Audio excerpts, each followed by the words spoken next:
Social media, the total destroyer of our mental health.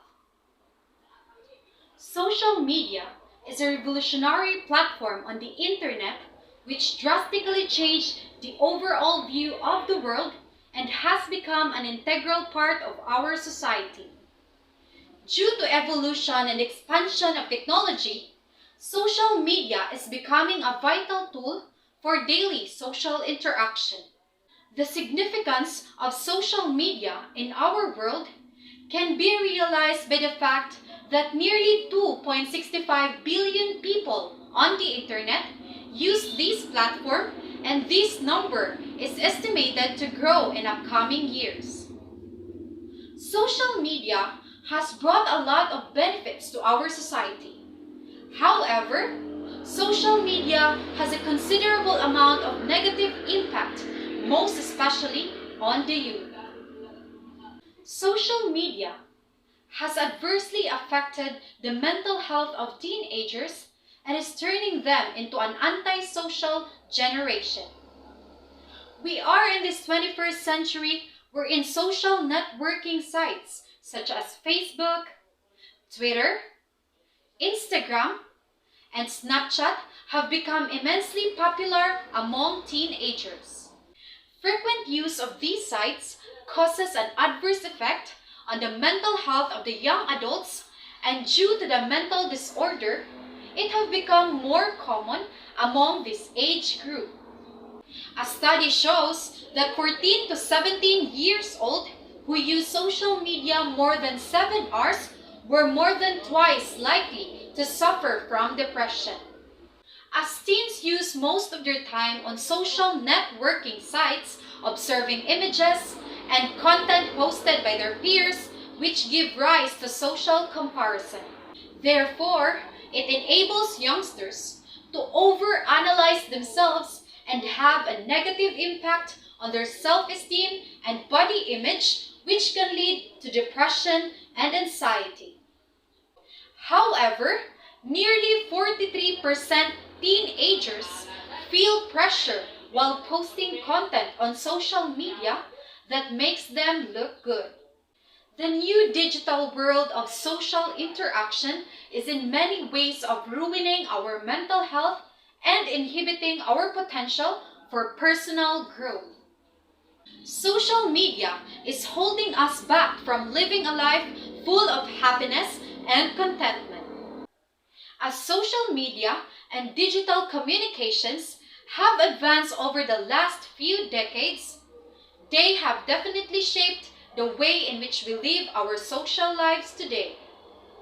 Many people living right now, including myself, can still recall the days when the first mobile phones, or those that we call keypads, could only be used for important phone calls and text messages only. In the early days of social media, the internet was only really accessible through laptops or computers. For most people, this means that going on social media sites like Facebook was an activity that could only be done at home.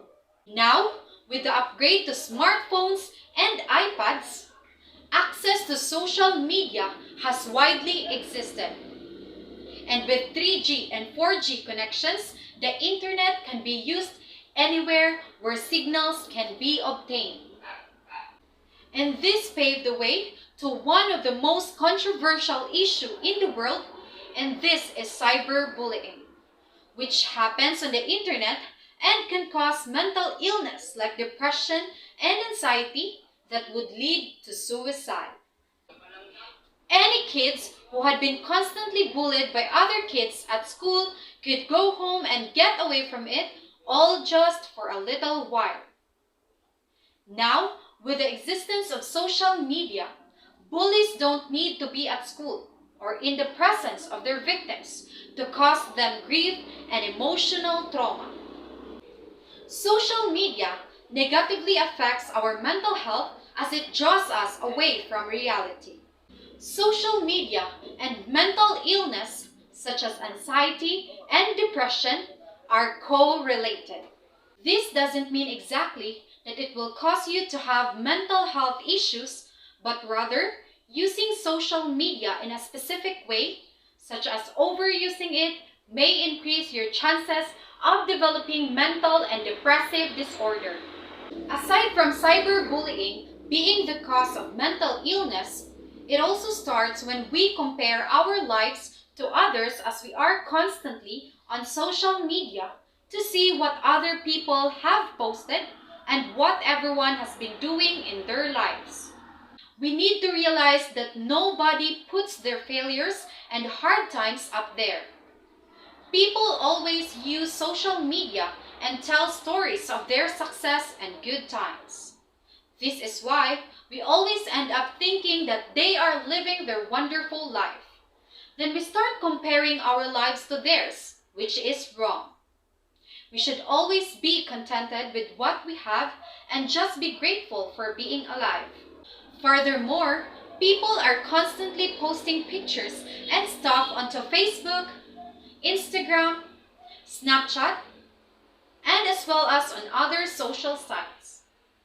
They anxiously start waiting for responses such as likes, comments, and shares. And if they don't get what they expected, they begin to feel left out and anxious, and this is the root of mental issues and depression.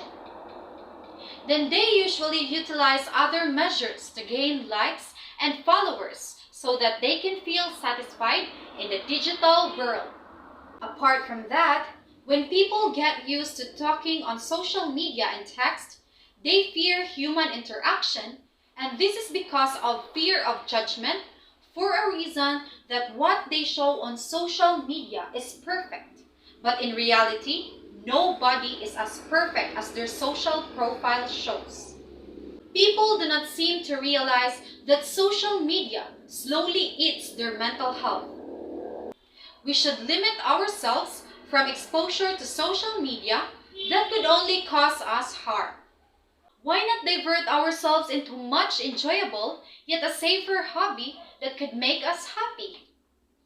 Like reading books, exercising, or riding a bicycle. Nothing could go wrong in not using social media. Just use it for communication and not for mental health destroyer purposes. Social media does have its place in this world of digital communication and is a great way to maintain contact with family and friends, especially those living far away from us. Social media is another one of many things in this world in which its effect on us depends on how we choose to use it. If we use social media for bad purposes, then it will have a negative effects on us. But if we use social media in a good way, then it will have a more positive impact on our lives. We need to accept the fact that what we see on social media is just one side of a coin. Once you realize it, nothing can affect you. Do not expect anything from anybody. You don't need validation from anyone. Limit the use of social media. See reality the way it is, and accept some hard facts and truth about yourself and others for your betterment. Instead of letting social media act as a threat to people's mental health, it's time to educate our society and younger generations on how to use it better. This way, social media, instead, can enhance our mental well-being and allow us to grow and develop as human beings living in this digitalized world. That will be all, Mr. Kilak. Thank you very much.